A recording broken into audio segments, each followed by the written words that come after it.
Hello আমার প্রিয় শিক্ষার্থীরা, আজকে আমি তোমাদের সঙ্গে 2024 এডুকেশনের ফাইনাল সাজেশন নিয়ে হাজির হয়েছি। তোমরা সারা বছর যা পড়াশোনা করেছো তা থেকেই বেছে বেছে কয়েকটি প্রশ্ন দিলাম, তোমরা এগুলি ভালো করে রেডি করে ফেলো এবং আনন্দের সঙ্গে পরীক্ষা হলে গিয়ে পরীক্ষা দাও, এইটুকু আশা রাখছি। এবার প্রশ্নগুলি শুনে নাও। প্রথমেই আমি 4 নাম্বার দিয়ে শুরু করছি।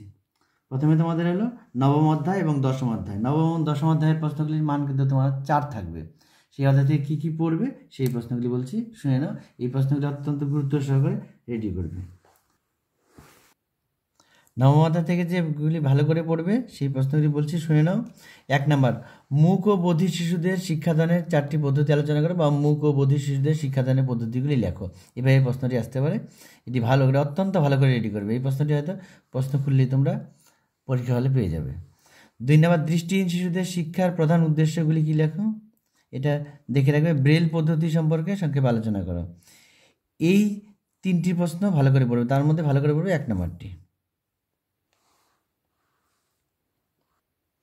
4 নাম্বার তো দরকার নেই, শুধু একটু চোখের দেখা একটু দেখে যাবে ব্যাস। এবার দশম অধ্যায়। দশম অধ্যায় থেকে দেখো, এখানে অনেকগুলি প্রশ্ন আছে, তার মধ্যে যেগুলি ভালো করে পড়বে সেগুলি বলছি। সর্বশিক্ষা অভিযানের যে কোনো 4টি মূল উদ্দেশ্য লেখো, বা সর্বশিক্ষা অভিযানের উদ্দেশ্যগুলি লেখো। এইভাবে আসতে পারে। সর্বশিক্ষা অভিযানের মূল উদ্দেশ্য লেখো। বিভিন্নভাবে ঘুরিয়ে ফিরিয়ে আসে, একই উত্তর লিখবে। এটা কিন্তু অত্যন্ত দরকারি একটি প্রশ্ন। পরে এই অধ্যায় থেকে আরেকটি প্রশ্ন ভালো করে পড়বে, সেটি বলছি, বয়স্ক শিক্ষা বলতে কি বোঝায়। বয়স্ক শিক্ষার লক্ষ্য উদ্দেশ্যগুলি লেখো। এটি কিন্তু বিভিন্নভাবে ঘুরিয়ে ফিরে আসে, একই উত্তর তোমরা লিখতে পারবে। এই দুটিকে আগে খুব ভালো করে রেডি করবে। 1 নাম্বার আর এখন যেটা বললাম 2 নাম্বার, এই দুটিকে ভালো করে রেডি করো। এরপরে এই দুটি প্রশ্ন একটু দেখে যাবে। জাতীয় সাক্ষরতা মিশন সম্পর্কে সংক্ষেপে আলোচনা করো, এই প্রশ্নটি। এবং সর্বশিক্ষা মিশন কি। সর্বশিক্ষা মিশনে সফল করতে পশ্চিমবঙ্গ সরকারের রাজ্য সরকার গৃহীত দুটি উল্লেখযোগ্য পদক্ষেপগুলি আলোচনা করা, এই প্রশ্নটি। এই দুটি প্রশ্ন একটু দেখে যাও, আর প্রথম দুটি প্রশ্ন কিন্তু খুব ভালো করে করবে। এবার 10 নাম্বার আর 9 নাম্বার অধ্যায়তে বলা হলে, এবার হলো 11 নম্বর অধ্যায়। 11 এবং 12 অধ্যায় থেকে যে প্রশ্নগুলি পড়বে এইগুলি কিন্তু মান 4 করে থাকবে। ভালো করে শুনে নাও এগুলির থেকে যেগুলি প্রশ্ন ভালো করে। যেমন 1 নাম্বার, কর্মের জন্য শিক্ষা এর উদ্দেশ্যগুলি পূরণে বিদ্যালয়ের ভূমিকা। এটি অত্যন্ত ভালো করে পড়বে। 2 নাম্বার, একত্রে মিলেমিশে বসবাসের জন্য শিক্ষা কাকে বলে। এই শিক্ষা ব্যবস্থা কীভাবে এই শিখনে সহযোগী করে তুলেছে। অথবা শিক্ষার একটি উদ্দেশ্য একত্রে বসবাসের জন্য শিক্ষা, কিভাবে শিক্ষা দ্বারা এই উদ্দেশ্য পূরণ করা সম্ভব, এভাবে ঘুরিয়ে আসতে পারে। আরেকটি পড়বে, জানার জন্য শিক্ষার বাস্তবিকীকরণে বিদ্যালয়ের কর্মসূচিগুলি আলোচনা করে। এটিও ঘুরিয়ে আসতে পারে। জ্ঞান অর্জনের শিক্ষা এর জন্য উদ্দেশ্যগুলি পূরণে বিদ্যালয়ের ভূমিকা আলোচনা করা। এখানে যে 3টি প্রশ্ন বললাম, এই 3টি প্রশ্ন থেকে একটি প্রশ্ন কিন্তু তোমাদের এবার আসবেই আসবে। তোমরা এই 3টি প্রশ্ন ভালো করে রেডি করবে। এই প্রশ্নগুলির মধ্যে কর্মের জন্য শিক্ষা এটি, আর জানার জন্য শিক্ষা, এই দুটি প্রশ্ন খুব ভালো করে করবে। এই দুটি থেকে একটি প্রশ্ন আসার সবচেয়ে বেশি, তারপরে একত্রে বসবাস। এবার দ্বাদশ অধ্যায় থেকে, দ্বাদশ অধ্যায় থেকে যে প্রশ্নগুলি ভালো করে পড়বে। 1 নাম্বার, শিক্ষায় প্রযুক্তি বিজ্ঞানের অবদান সংক্ষেপে আলোচনা করা, অথবা শিক্ষা প্রযুক্তির ভূমিকা গুরুত্ব আলোচনা করা। 2 নাম্বার, শিক্ষাক্ষেত্রে প্রযুক্তির ব্যবহার সংক্ষেপে আলোচনা করা। 3 নাম্বার, শিক্ষায় কম্পিউটারের গুরুত্ব অবদান শিক্ষামূলক উপযোগিতা লেখা। এই প্রশ্নটি এইভাবে কিন্তু আসতে পারে, এটা পড়ে নিও। শিক্ষা প্রযুক্তি বা কম্পিউটারকে শিক্ষকের বিকল্প হিসেবে গ্রহণ করা যায় কিনা আলোচনা করো। এই প্রশ্নটি কিন্তু এইভাবে আসতে পারে। এখান থেকে যেটা ভালো করে পড়বে সেটা হলো শিক্ষাক্ষেত্রে কম্পিউটারের অবদান বা কম্পিউটারের গুরুত্ব। এই প্রশ্নটি খুব অত্যন্ত ভালো করে পড়বে। 2 নম্বর, শিক্ষাক্ষেত্রে প্রযুক্তিবিদ্যা ব্যবহার লেখো। শিক্ষাক্ষেত্রে প্রযুক্তিবিদ্যার ব্যবহার লেখো। এই দুটি প্রশ্ন কিন্তু অত্যন্ত ভালো করে পড়বে। শিক্ষাক্ষেত্রে প্রযুক্তিবিদ্যার ভূমিকা বা ব্যবহার, এটি কিন্তু খুব অত্যন্ত এবারের জন্য খুব দরকারি প্রশ্ন। আর কম্পিউটার কি শিক্ষকের বিকল্প হতে পারে, এই প্রশ্নটি দেখে যাও, এটিও দরকার আছে এবারের জন্য। এখান থেকে এই 4টি প্রশ্ন যদি ভালো করে রেডি করো, তাহলে অবশ্যই এখান থেকে একটা পেয়ে যাবে। তাই তোমাদের ক এবং প্রথম 2টি পার্টের 4 নম্বরের যে একটি 2টি প্রশ্ন উত্তর করা হয়, এই যে কটি প্রশ্ন বলা হয়, এই কটিকে ভালো করে রেডি করে খাতায় লিখে বারবার প্র্যাকটিস করো। এখান থেকে তোমরা কমন পেয়ে যাবে, এর বাইরে তোমাদের আর পড়তে হবে না। এবার তোমাদের ক বিভাগ, এখান থেকে দেখো 3টা প্রশ্ন দেওয়া থাকবে, 3টা সব মিলে, তার মধ্যে 2টি প্রশ্নের উত্তর করতে হবে, যেগুলির মান থাকবে 8 করে। যেমন শিখন কৌশল এবং রাশিবিজ্ঞান। রাশিবিজ্ঞান থেকে যে অঙ্ক থাকবে এগুলি আমার দেখো আগে করিয়ে দেওয়া হয়েছে বেশির মধ্যে, আমার চ্যানেলে দেওয়া আছে, ওখান থেকে দেখে নিয়ে এখান থেকে যে অঙ্কগুলি করা আছে ওখান থেকে করলে তোমরা কমন পেয়ে যাবে অঙ্ক সরাসরি। এছাড়া দেখো শিখন এবং শিখন কৌশল, এই 2টা অধ্যায় থেকে যে প্রশ্নগুলো যারা অনেকে আছে অঙ্ক টঙ্ক দিবে না, তাদের জন্য কিন্তু একটু বেশি প্রশ্ন করতে হবে, সেই প্রশ্নগুলি দেখে নাও। প্রথমে আমি শিখন থেকে বলছি প্রশ্নগুলি, তারপরে শিখন কৌশল, 2টি অধ্যায়ের প্রশ্ন শুনে নাও। প্রথমে শিখন থেকে বলছি, এখান থেকে আমি সরাসরি প্রশ্নগুলি বলছি, তারপরে তোমরা শুনে নাও, পরে আমি বলে দিচ্ছি কোনগুলো বেশি দরকার। 1 নম্বর আগ্রহের সংজ্ঞা দাও, শিক্ষাক্ষেত্রে আগ্রহের গুরুত্ব সংক্ষেপে আলোচনা করো। 2 নম্বর মনোযোগ কাকে বলে, শিক্ষাক্ষেত্রে মনোযোগের ভূমিকা লেখো। 3 নম্বর পরিমাণ কাকে বলে, পরিণমনের বৈশিষ্ট্যগুলো উল্লেখ করো, শিক্ষাক্ষেত্রে পরিণমনের ভূমিকা। 4 নম্বর বিশেষ মানসিক ক্ষমতা কাকে বলে, সাধারণ মানসিক ও বিশেষ মানসিক ক্ষমতার পার্থক্য কী কী। পরের প্রশ্ন ক্ষমতা কাকে বলে, থার্স্টনের বহু উপাদান তত্ত্বটি ব্যাখ্যা করো। পরের প্রশ্ন স্পিয়ারম্যানের দ্বি-উপাদান তত্ত্বটি আলোচনা করো। লাস্ট প্রশ্ন বুদ্ধির সংজ্ঞা দাও, সাধারণ মানসিক ক্ষমতা ও বিশেষ মানসিক ক্ষমতার মধ্যে পার্থক্য লেখো। এখানে আমি যে প্রশ্নগুলি তোমাদের বললাম এগুলির মধ্যে সবচেয়ে ভালো করে পড়বে মনোযোগ, আগ্রহ, এই 2টি কিন্তু অত্যন্ত ভালো করে পড়বে। তারপরে যেটা পড়বে থার্স্টনের ক্ষমতার সঙ্গে যে প্রশ্নটি আছে, থার্স্টনের বহু উপাদান তত্ত্ব এটি।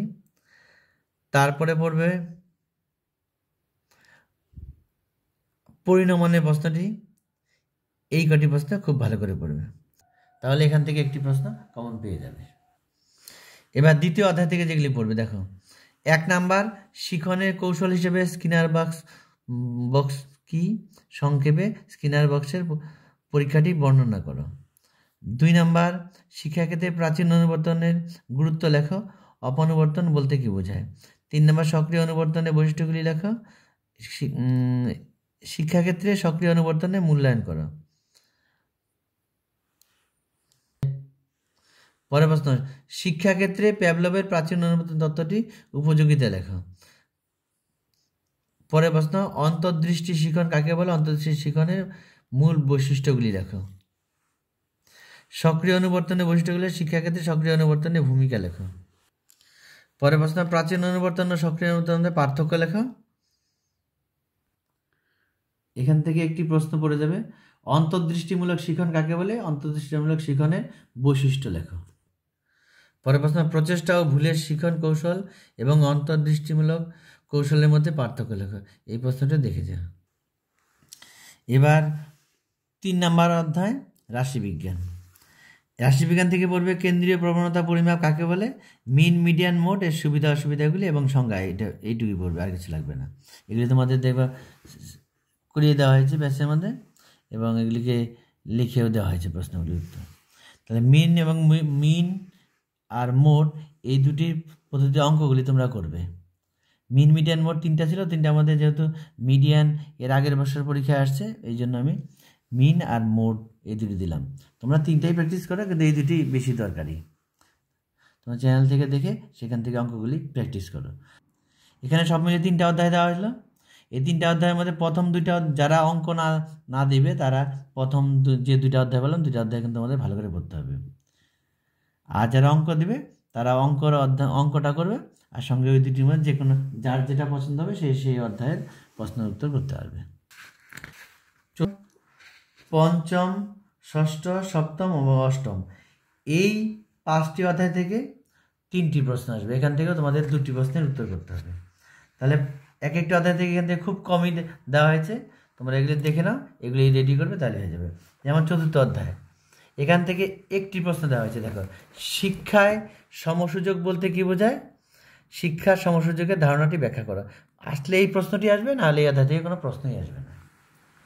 5ম অধ্যায়, এই অধ্যায় থেকে দেখো একটি প্রশ্ন দেওয়া হয়েছে উচ্চশিক্ষার প্রসারে রাধাকৃষ্ণন কমিশনের সুপারিশগুলো আলোচনা করো, বা এরকম আসতে হবে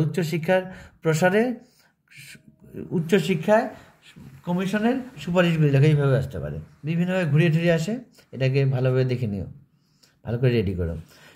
পরের প্রশ্ন দেখো স্বাধীন ভারতের প্রথম শিক্ষা কমিশন কোনটি, এইভাবে আসতে পারে। বিশ্ববিদ্যালয় শিক্ষা কমিশনের সুপারিশ অনুযায়ী উচ্চশিক্ষার লক্ষ্যগুলি লেখো।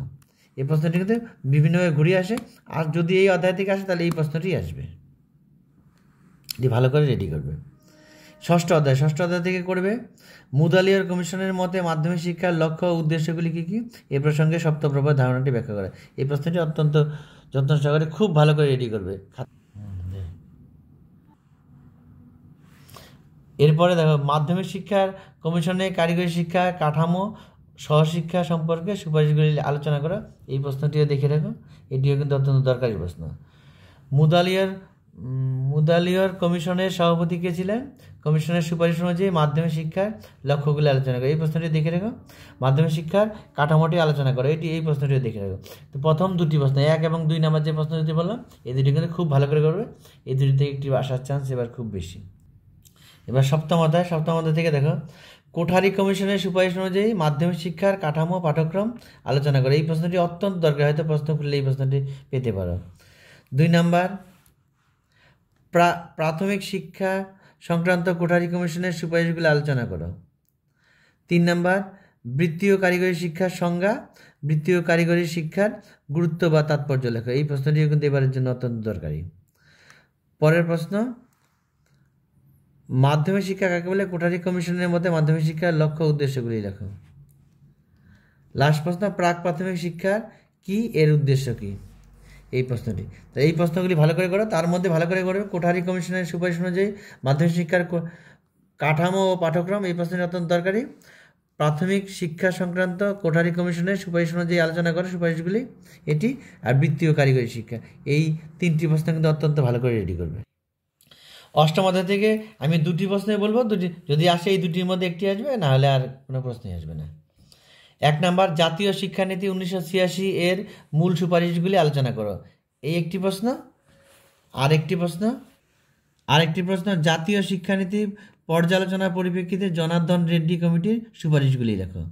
এই দুটির মধ্যে একটি প্রশ্ন আসতে পারে, যদি না আসে তাহলে অন্য অধ্যায় থেকে তোমরা প্রশ্ন পাবে, ওগুলো থেকে উত্তর করবে। এই ছিল এডুকেশনের সংক্ষিপ্ত সাজেশন। এরপরে আমি হয়তো পরীক্ষার 2-1 দিন আগেই তোমাদের আরেকটি সাজেশন দেবো, একদম যেগুলি একদম প্রশ্ন খুললেই পাবে, এই ধরনের সাজেশন আমি শর্ট সাজেশন দেবো, তোমরা ওখান থেকে দেখে নিয়ে পড়ে।